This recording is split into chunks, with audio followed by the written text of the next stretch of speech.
ઓમ નમો નારાયણ। હું અરુણાબેન પી ગોસ્વામી સુરતથી તમારું સ્વાગત કરું છું અરુસ કિચનમાં। તો આજે આપણે બનાવશું પાણીપુરી ફ્લેવરના મમરા। તો એના હારું આપણે મમરા લીધા છે। તો જે આપણે 500 ગ્રામનું પેકેટ આવે એ અડધું પેકેટ આપણે મમરા લીધા છે અને આપણે લીધો છે ફુદીનો। તો એમાં ફુદીનો મેઇન છે। તો ફુદીનો આપણે લીધો છે આટલો, આપણે 1.5 કપ જેટલો છે વીણીને લીધો છે અને આટલા આપણે લીલા ધાણા લીધા છે। તો એ તમે વધારે ઓછા કરી શકો એમ। અને અડધો કપ જેટલા આપણે સિંગદાણા લીધા છે અને લીલા મરચાં તીખાસ માટે આપણે 3 થી 4 લીલા મરચાં લીધા છે। થોડીક આપણે એમાં ઉપરથી સેવ નાખશું બેસનની। થોડોક આપણે લીધો છે લીમડો મીઠો અને મસાલામાં આપણે લીધું છે ખટાશ માટે થોડુંક આમચૂર પાવડર અને આ આપણે થોડુંક લીધું છે કાલા નમક હંચર જે આપણે આવી અને ચાટ મસાલો, થોડીક હળદર અને રેગ્યુલર આપણે મીઠું અને તેલ જોહે આપણે। તો તેલ જોહે થોડુંક આ રીતનું વધારે લેવાનું છે, ગરમ કરવાનું છે તેલ, એટલે તો આટલું બધું વાપરવાનું નથી, ખાલી આપણે આ તળવાનું છે એના માટે જોહે। તો પહેલાં આપણે આ તેલને ગરમ મૂકી દેવું। તો ગેસ ચાલુ કરી દેવું।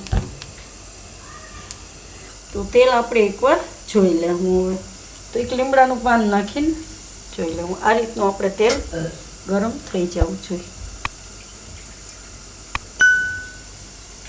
હવે આમાં આ રીતે આપણે જારો રાખવાનો અને આની અંદર આપણે આ બધું ફ્રાય કરવાનું। તો થોડું થોડું કરીને આપણે એ રીતે કરી લઈએ।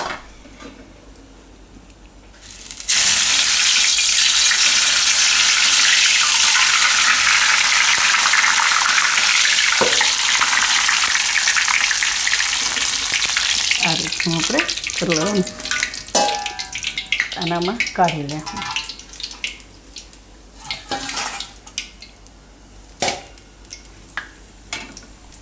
બીજો ફુદીનો આપણે એમાં ફ્રાય કરી લેવું।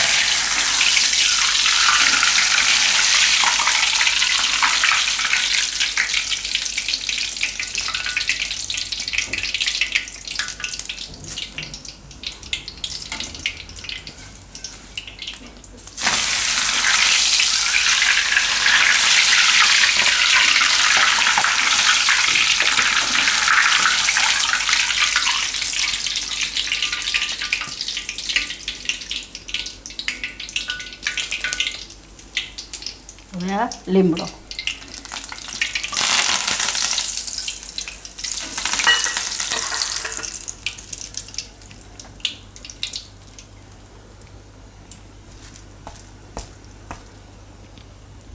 ગેસ ધીમો કરી દેવું। હવે તેલ ગરમ જ છે એટલે હવે આપણે એમાં નાખી દેવું આ લીલા ધાણા।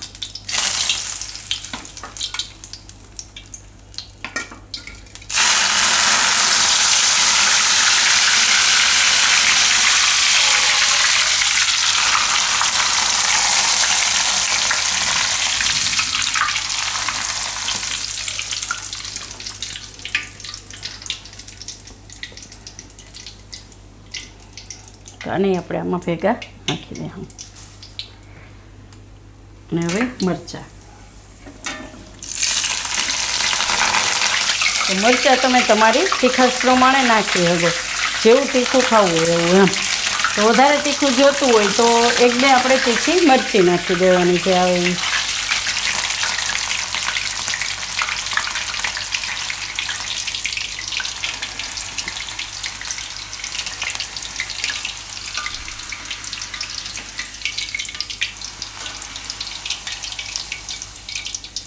તો આને આપણે આમાં કાઢી લેવું।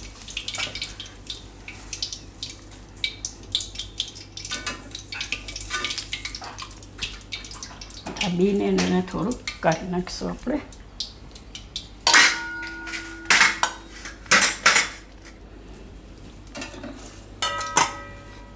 આમાં આપણે નાખી દેવું સિંગદાણા, તો એને આપણે તળી લેવું। તો સિંગદાણાને થોડીક વાર લાગે, થોડાક આપણે કલર ચેન્જ થાય એવા તળી લેવાના। તો સિંગદાણા આપણે આ રીતે તળી લીધા। આ રીતનું થોડોક કલર ચેન્જ થાય એવા, બરવા ના જોઈએ, બરીએ તો એનો સ્વાદ થોડોક સારો ન લાગે। તો આને આપણે કાઢી લેવું અને સાઈડમાં રાખી દેવું। એ નહીં હવે આપણે આ તેલ છે એને આપણે લઈ લેવું સાઈડમાં.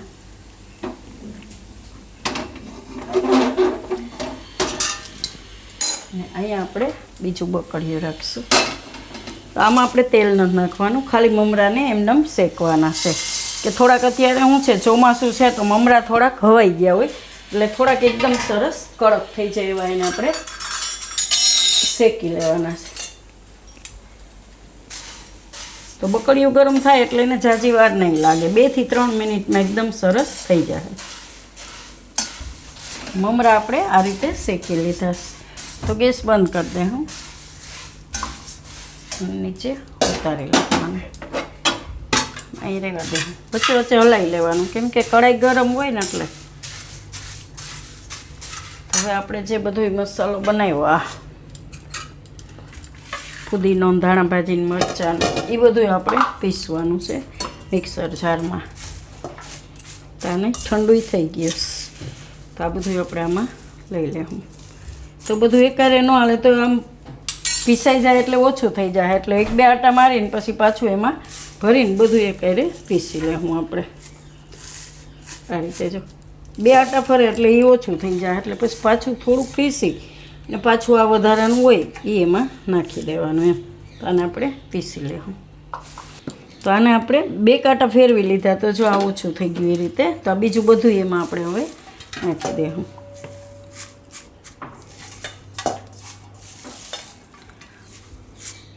એટલે જ આપણે મમરા કોરા શેક્યા.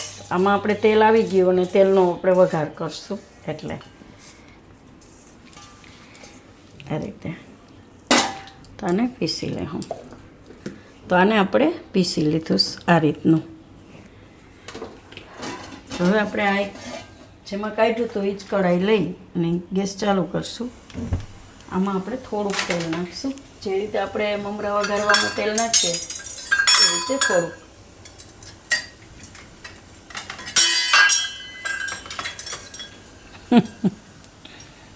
તો આ જ તેલ આપણે વાપરી લેવું જેમાં બધું તળ્યું હતું એમાં.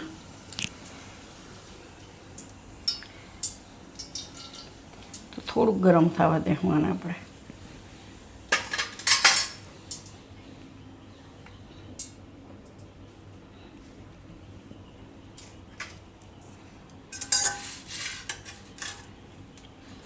આ તેલમાં આપણે આ જે પીસો મસાલો એ બધું નાખી દેવું.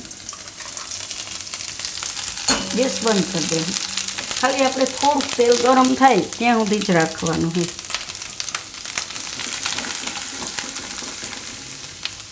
મસ્ત સુગંધ આવે છે એકદમ સરસ. ફુદીનો ને ધાણા ભાજી ને લીમડો ને બધું એમ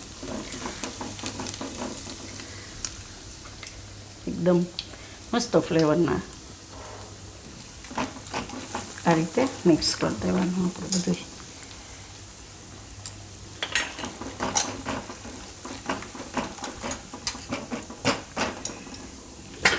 તો આને આપણે હવે મમરામાં નાખી દેવું.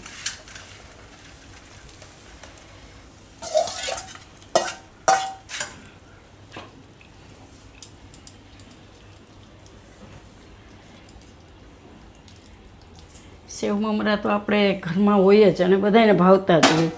અમારે એમ જ છે, સેવ મમરા ખૂટવાનો જ હોય ઘરમાં એમ. આ બધું આમાં મિક્સ કરી રાખવું.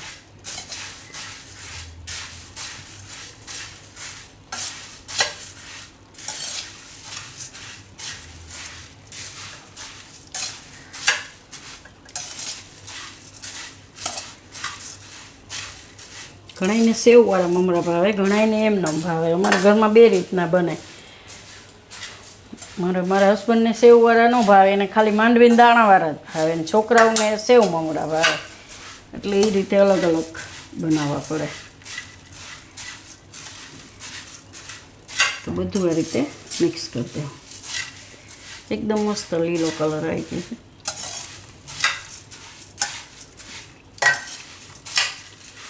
તો આપણે બધું મિક્સ કરી લીધું સારી રીતે.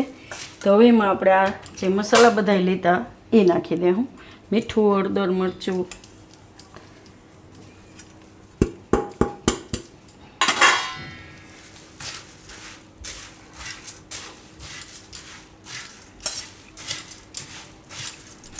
તમારે હળદર ના નાખવી હોય તો સ્કીપ કરી શકો, ખાલી એમને આ રીતે બીજા બધા મસાલા નાખી દેવાના એમ.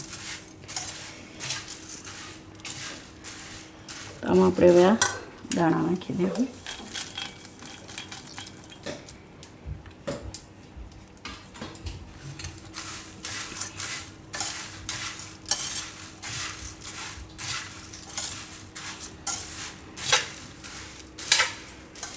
મીઠું તમે ટેસ્ટ પ્રમાણે નાખી શકો. આપણે હંચર નાખ્યું એટલે મીઠું થોડુંક ઓછું નાખ્યું છે એમ. હવે એમાં આપણે સેવ નાખી દઉં થોડીક.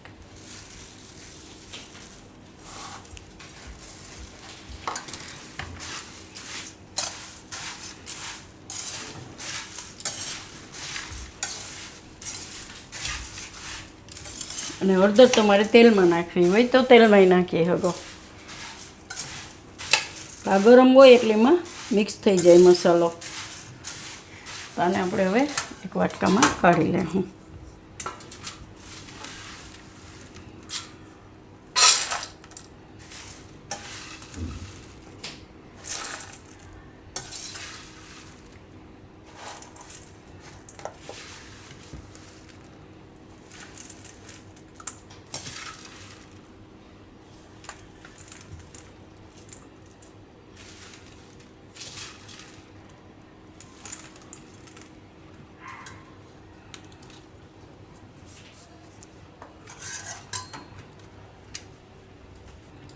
તો ઉપરથી આપણે થોડીક સેવ નાખીશું.